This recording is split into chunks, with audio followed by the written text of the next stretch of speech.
ini baby KC saya sama beberapa ular lainnya juga ada. Itulah ya, ini untuk sampelnya yang pernah saya tetaskan tapi enggak.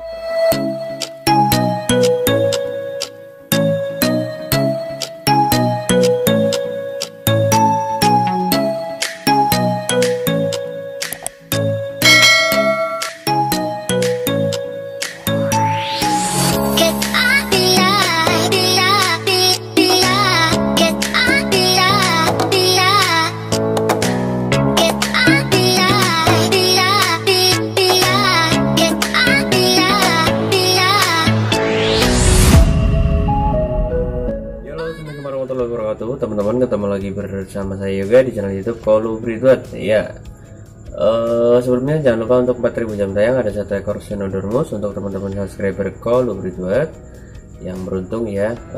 Oh iya, jam tayang saya kok berkurang lagi gara-gara yaitu video yang udah lebih dari 1 tahun kan, otomatis ke reset lagi ya untuk jam tayangnya. Sekarang kok jadi 3966. Ya mau dukungannya ya teman-teman, mau dukungannya biar cepet 4000 jam tayang ya, maksudnya biar saya makin semangat lagi untuk terus bisa memberikan banyak informasi lagi mengenai tentang ular-ular yang ada di sekeliling kita, entah itu dari penanganannya atau dari banyak hal yang mungkin bisa saya berikan buat teman-teman semua. Ya, pada video kali ini sesuai dengan judul thumbnailnya, jadi saya akan sedikit berbagi pengalaman bagaimana sih cara penanganan saya sendiri untuk ular yang telah menetas. Jadi cara apa ya istilahnya menjaganya sampai dia itu bisa makan, bisa ganti kulit dengan lancar. Ini sih yang biasa saya lakukan. Jadi buat referensi aja buat teman-teman mungkin yang masih bingung, karena di komentar ya, saya cek di komentar yang lalu ada yang nanya penanganannya gimana ini setelah menetas, penanganannya gimana setelah melahirkan, karena kan tiap ular beda-beda ya, ada yang ovovivipar, ada yang vivipar, ovipar teman-teman, sorry salah.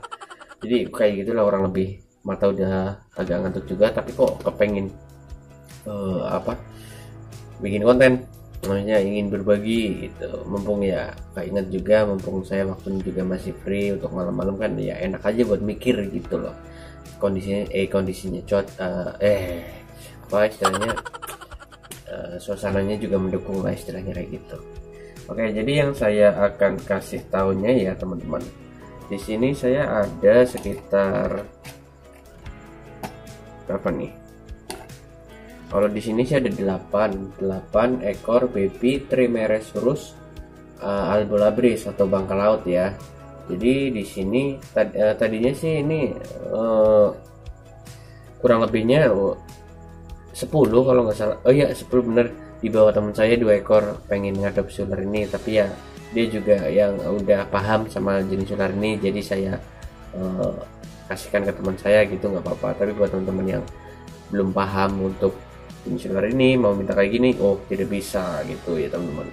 Oke, jadi di sini nih mungkin tuh kelihatan nggak sih ya, kelihatan ya, Trimeresurus albolabris atau si ekor merah atau bangka laut atau apalagi tuh, itu kali ya tuh. Jadi di sini saya nanti akan sedikit contohkan bagaimana untuk kok kayak gini gitu. Nah di sini saya kasih sampel dari baby ular yang sudah pada tidak bernyawa lagi, karena yang pasti ini banyak pengalaman di sini saya salah penanganannya ya wajar ya, dulu kan saya juga masih belajar. Nah di sini ada beberapa ular babyan yang saya berhasil tetaskan tapi nggak terselamatkan. Di sini yang non venom tuh, non venom kelihatan nggak sih? Kelihatan ya, non venom. Dan di sini ada yang venom. Saya venom itu maksudnya untuk perkumpulan ular-ular yang berbisa tinggi.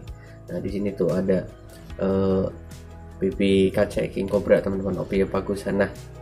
Nah jadi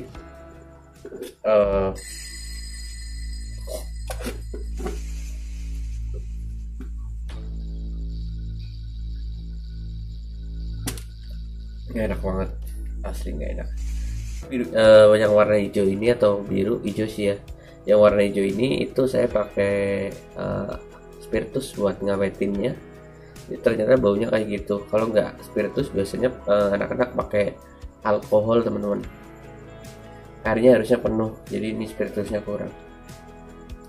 Ini baby KC saya sama beberapa ular lainnya juga ada. Itulah ya, ini untuk sampelnya yang pernah saya tetaskan tapi nggak terselamatkan. Nah dari sini saya bisa belajar sedikit untuk cara penanganan, gimana untuk merawat baby ular sampai paling nggak bisa ganti kulit ya atau shading, sampai bisa makan juga gitu. Nah contohnya kalau khususnya beberapa ular yang dari family Viperidae atau Viper ya, yang kita kenal dengan Viper. Nah ini kan berbisa tinggi, jadi karena Viper itu adalah salah satu ular yang apa ya, habitatnya di ranting kayak gitu ya, jadi arboreal kayak gitu. Jadi di sini saya gunakan apa, lidi sih. Di sini saya gunakan lidi tuh, lidi, dan di bawahnya tisu teman-teman.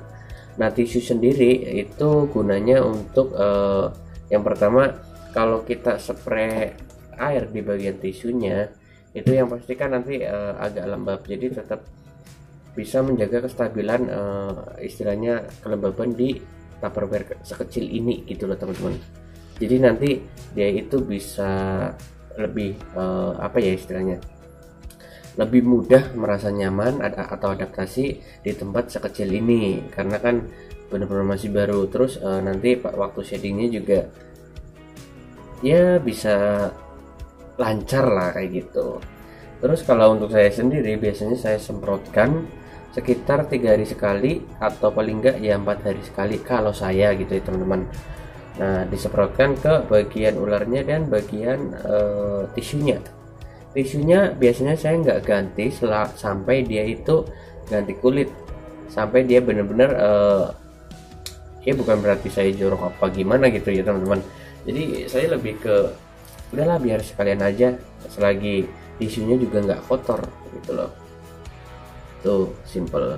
Nah apakah apa ya jenis ular lainnya menggunakan seperti ini? Iya saya pikir hampir sama, menggunakan alas yang lembab agar dia itu nanti proses shadingnya berjalan dengan lancar. Kadang ada yang pakai koran, ada juga yang langsung pakai alas kayak forest bag, atau sebenarnya sih nggak pengaruhnya nggak begitu apa ya, nggak begitu yang terlalu banget kayak gitu. Tapi ya saya pikir ini pakai alas yang tisu gitu jauh lebih mudah dicari atau lebih gampang gitu doang sih.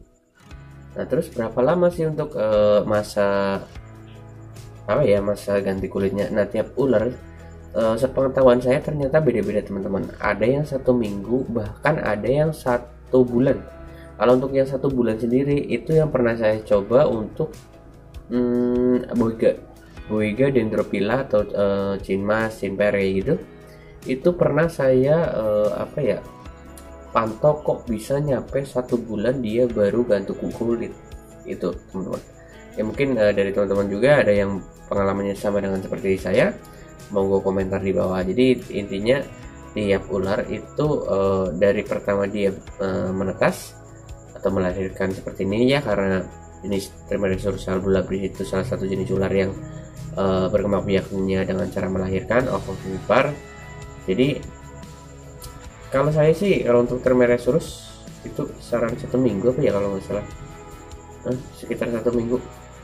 Udah agak lupa, udah lama juga, sekitar 1 tahun yang lalu, enggak sih ya, pokoknya udah lama lah, jadi nggak begitu merhatikan berapa minggu dia ganti kulit. Nah setelah ganti kulit itu baru boleh dikasih makan, jangan belum ganti kulit udah dikasih makan gitu loh teman-teman.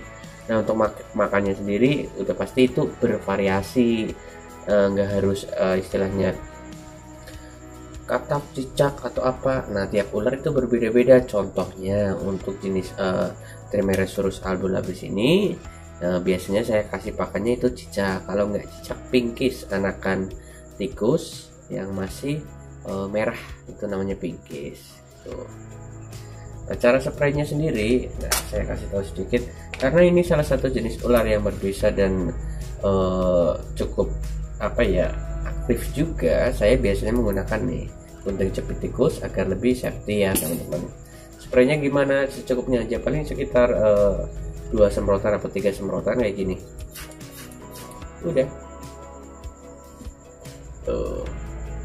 Itu doang. Jadi jangan terlalu apa istilahnya basah banget gitu, jangan.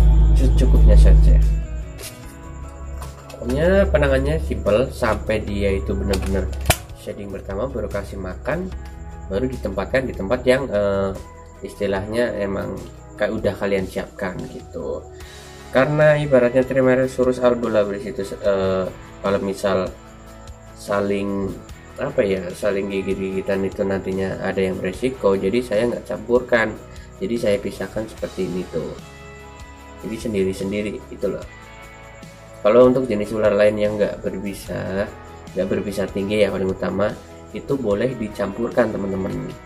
Jadi kayak contohnya Coelognathus flagellatus, ular kopi, Coelognathus radiatus, atau jenis ular lainnya yang tidak berbisa, untuk BB-nya dicampurkan saja, tidak masalah. Tapi untuk kelas viper saya sarankan dipisah saja seperti ini gitu. Oke, mungkin gitu doang sih, simple untuk cara penanganannya untuk baby